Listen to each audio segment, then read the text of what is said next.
Եվ երևի թե խնդիրներից առաջինը, որը կուզենամ պարտադիր այս ամբիոնից հենց այսօր քննարկման առարկա դարձնել, երեխաների նկատմամբ բռնության, կանխարգելման եւ բռնությունը հասցեավորելու ընդհանուր կառուցակարգերի հետ կապված խնդիրներն են Հայաստանում եւ այս օրերին էլ նաեւ անչափահասների նկատմամբ սեռական բռնության դեպքի առնչությամբ բազմաթիվ քննարկումներ են ընթանում, որոնք եւս վկայում են այն մասին, որ այո, Հայաստանի Հանրապետությունում առկա է շատ մեծ խնդիր երեխաների նկատմամբ բռնության, մասնավորապես սեռական բռնության դեպքերը կանխարգելելու եւ հասցեավորելու հարցերի հետ կապված եւ այդ խնդիրներից մի մասին ես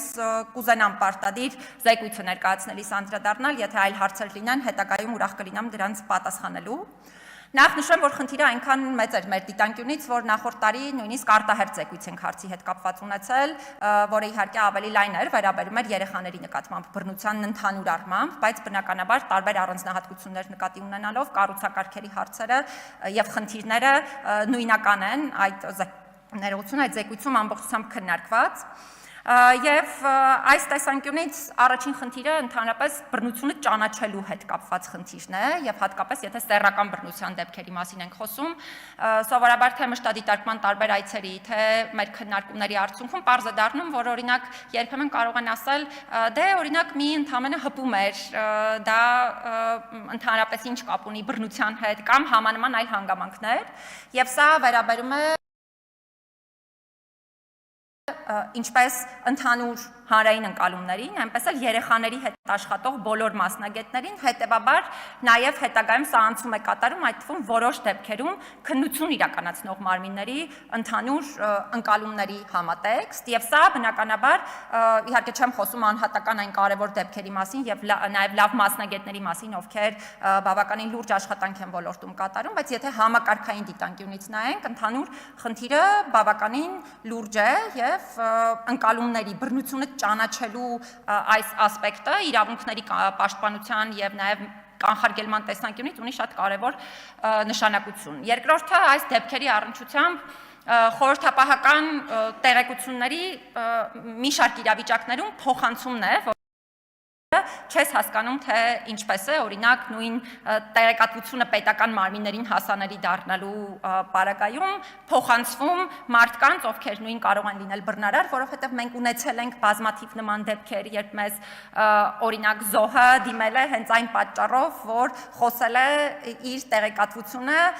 օրինակ, հա, ենթադրյալ բռնարարին փոխանցելու մասին, հետևաբար այս ամբիոնից ես կոչ եմ անում հատկապես բոլոր իրավասու այն պետական մարմինների ներկայացուցիչներին, ովքեր նման տեղեկատվության հետ են առնչվում եւ նման հարցեր են ընդհանրապես քննարկում, շատ զգույշ լինել այս տեղեկատվության հետ վարվելու ամբողջ կոնտեքստում, սա շատ զգայուն տեղեկատվություն է, դեպքերի մեծամասնությունում իր մեջ շատ լուրջ անձնական տվյալներ պարունակող եւ հետագայում նաեւ բավականին վտանգավոր կարող է լինել դրա հետ կապված ամբողջ այդ փոխանցման պրակտիկան։ Այս առումով ուզում եմ հատուկ շեշտադրել նաև, որ շատ են իրավիճակները, երբ հատկապես անչափահասը սեռական բռնության է ենթարկվում, եթե խոսքը հատկապես զարգացման տարբեր առանձնահատկություններ ունեցող, հաշմանդամություն ունեցող անչափահասներին մասին է, իսկ ուզում եմ նաև հրապարակային ասել, որ այնպես չէ, որ Հայաստանում այդպիսի դեպքերը մեկն են կամ չկան, եւ մենք սրան պետք է շատ մեծ ուշադրություն դարձնենք։ Այնուհետև սրան անմիջապես հետևում է այնպիսի խոսույթի օգտագործումը, որը թիրախավորում է օրինակ նույն հաշմանդամություն ունեցող անձանց կամ դարձյալ շատ կարևոր է պետական մարմիններին դարձյալ կոչ ցուցմունքի արժանահավատությունը չի կարող պայմանավորված լինել եւ ոչ միայն ցուցմունքի որոշում կայացնելու հնարավորությունը չի կարող պայմանավորված լինել միայն անձի որոշակի զարգացման առանձնահատկություններ ունենալու, հաշմանդամություն ունենալու հանգամանքով եւ այլն։ Ու սա ցույց է տալիս նաև ըստ էության այն ամբողջ հիմնական խնդիրը, որը ոչ միայն մեր պետական մարմինները, տարբեր մասնագիտական համայնքներ, մասնագետներ ունեն նաև անգործունակության ինստիտուտի հետ կապված եւ հոգեկան առողջության խնդիրներ ունեցող անձանց հետ կապված, որովհետեւ մարդկանց թվում է, որ եթե անձը ունի հոգեկան առողջության խնդիր, ապա նա ունի որոշումներ կայացնելու հնարավորություն եւ իրավասություն։ Սա ընդհանրապես այդպես չէ եւ այս պրակտիկան մենք պետք է կարողանանք ամբողջությամբ փոփոխել Եվ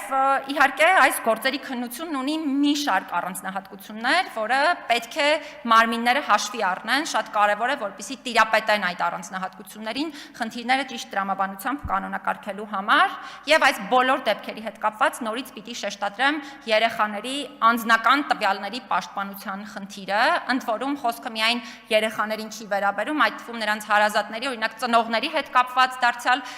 տեղեկատվության տարբեր աղբյուրներով հրապարակումներ, դարձյալ օրինակ թիրախավորում հաշմանդամություն ունենալու հանգամանքի հիմքով կամ մի շարք այլ տարբեր հիմքերով, այս բոլոր դեպքերում պետք է շատ զգույշ ու զգայուն լինել։